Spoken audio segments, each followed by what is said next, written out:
하나님 아버지, 이 고요한 새벽에 우리를 주의 은총의 보좌 앞으로 불러주시니 감사합니다. 주님, 창세전부터 계획하시고 역사를 통해 이루어 오신 그 크신 사랑을 오늘 우리가 복음 안에서 마주하게 하시니 이 얼마나 놀랍고 영광스러운 특권인지요. 이 시간 세상의 분주함 속에 흩어졌던 우리의 마음을 정돈하여 오직 주님께만 고정하기를 원합니다. 우리에게 주어진 이 은혜의 무게를 깊이 깨닫게 하시고 하나님의 자녀라는 거룩한 부르심에 합당한 삶의 소망을 품는 시간이 되게 하옵소서. 오늘도 말씀하옵소서. 듣겠습니다. 예수님의 이름으로 기도합니다. 아멘. 성경 말씀 베드로전서 1장 10절부터 16절까지 말씀입니다.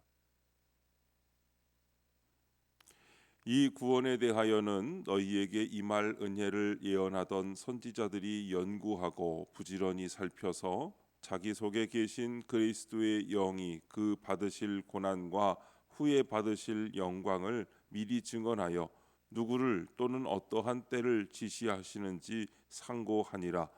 이 섬긴 바가 자기를 위한 것이 아니요 너희를 위한 것임이 계시로 알게 되었으니 이것은 하늘로부터 보내신 성령을 힘입어 복음을 전하는 자들로 이제 너희에게 알린 것이요 천사들도 살펴보기를 원하는 것이니라. 그러므로 너희 마음의 허리를 동이고 근신하여 예수 그리스도께서 나타나실 때에 너희에게 가져다 주실 은혜를 온전히 바랄지어다. 너희가 순종하는 자식처럼 전에 알지 못할 때에 따르던 너희 사욕을 본받지 말고 오직 너희를 부르신 거룩한 이처럼 너희도 모든 행실에 거룩한 자가 되라.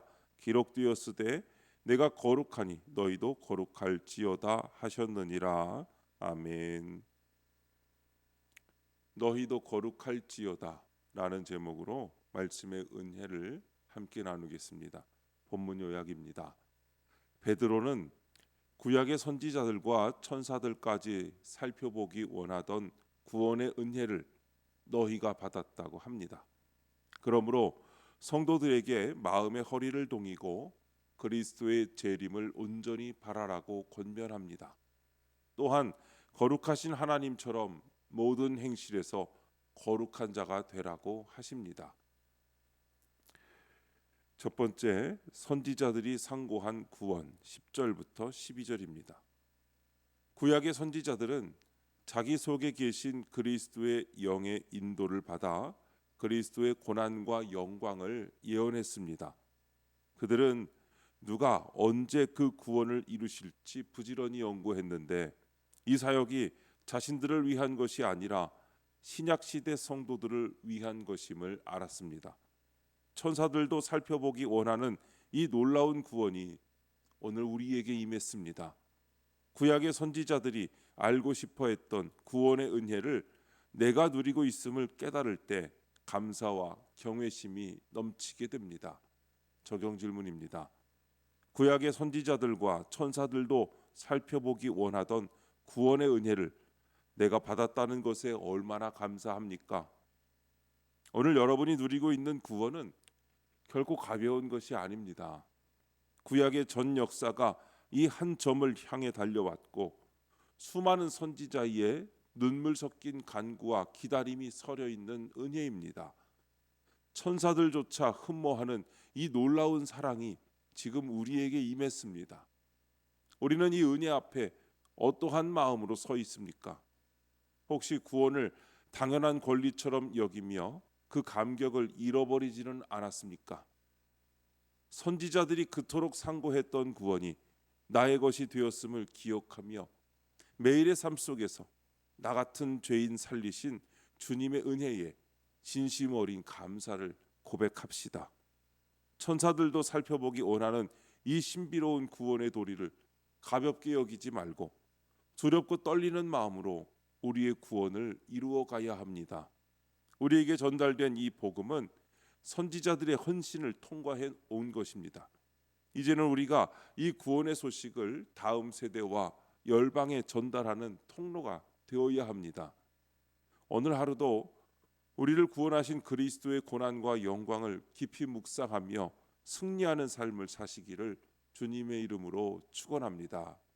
두 번째, 마음의 허리를 동이고 13절부터 14절입니다. 베드로는 이 놀라운 구원을 받은 성도들에게 마음의 허리를 동이라고 권면합니다. 긴 옷자락을 허리띠로 묶고 일하기 좋게 하듯 마음을 단단히 먹고 그리스도의 재림을 준비하라는 뜻입니다. 이는 과거에 사욕을 따르던 삶에서 돌이켜 순종하는 자식처럼 살라는 것입니다. 구원받기 전 우리를 지배하던 이기적 욕망을 따르면 안 됩니다. 오늘도 말씀 앞에서 마음을 준비하고 주의 뜻에 순종하는 것이 구원받은 자의 마땅한 자세입니다.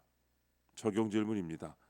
요즘 내 마음을 흐트러뜨리는 사욕은 무엇입니까? 순종하는 자식의 마음으로 준비해야 할 일은 무엇입니까? 오늘 여러분의 마음을 어지럽히고 영적 허리띠를 느슨하게 만드는 사욕은 무엇입니까?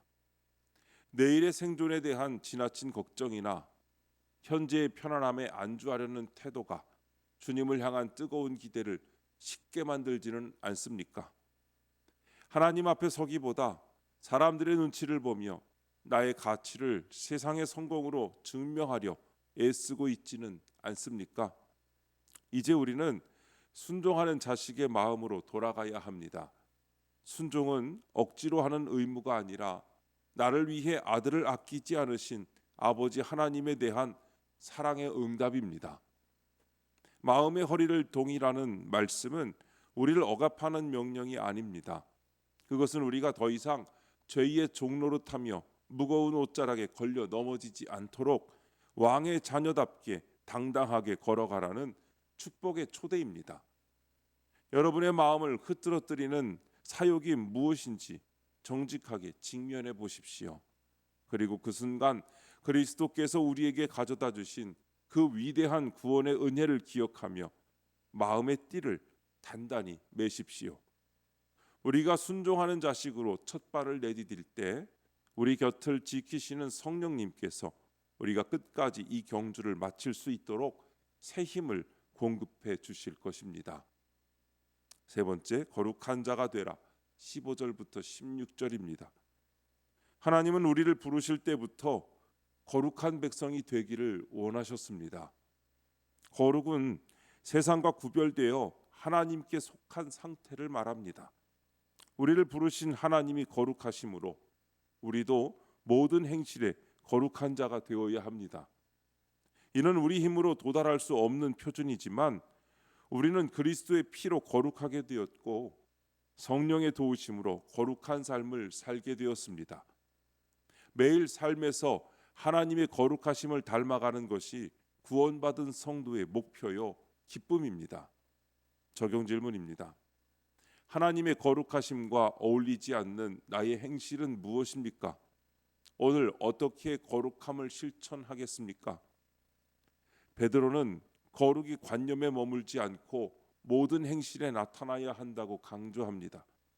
이는 우리의 예배 시간뿐만 아니라 일상의 가장 사소한 영역까지 하나님의 통치 아래 두어야 함을 뜻합니다. 거룩하지 못함은 대개 아주 일상적인 자리에서 드러납니다. 큰 사건이 아니라 작은 습관에서 드러납니다. 말로는 하나님을 경외한다고 하면서 집에서는 쉽게 짜증을 내고 가까운 사람에게는 함부로 말합니다. 예배의 자리에선 은혜를 말하지만 일터와 가정에선 불평이 입에 붙어 있습니다. 누군가를 용서했다고 하면서도 마음속에서는 계속 계산하고 은근히 미워하고 관계를 끊을 기회를 찾습니다. 거룩은 멀리 있는 이상이 아니라 내 말투, 내 시선, 내 선택, 내 시간 사용 속에서 하나님께 속한 흔적이 나타나는 것입니다.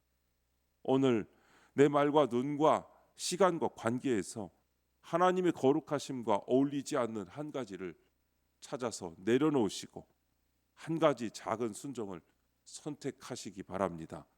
그 작은 선택이 쌓여서 우리는 점점 더 하나님을 닮아가게 될 것입니다. 그리고 그 길은 부담이 아니라 구원받은 자에게 주어진 목표이자 기쁨이 될 것입니다.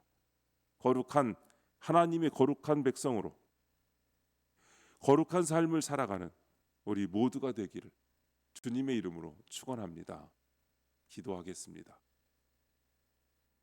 하나님 아버지, 구약의 선지자들이 간절히 알고 싶어 하던 구원의 은혜를 저희에게 주시니 감사합니다.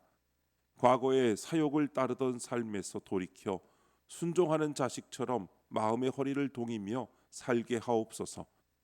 저희를 부르신 거룩하신 하나님을 닮아 오늘 모든 행실에 거룩한 자가 되게 하옵소서. 주님, 이 시간 주님께 기도드리는 성도의 기도 가운데 함께하여 주시옵시고 주님의 세미한 음성을 들려주시며 그 선하신 손길로 붙들어 주시옵소서. 우리 주 예수님의 이름으로 기도드립니다. 아멘.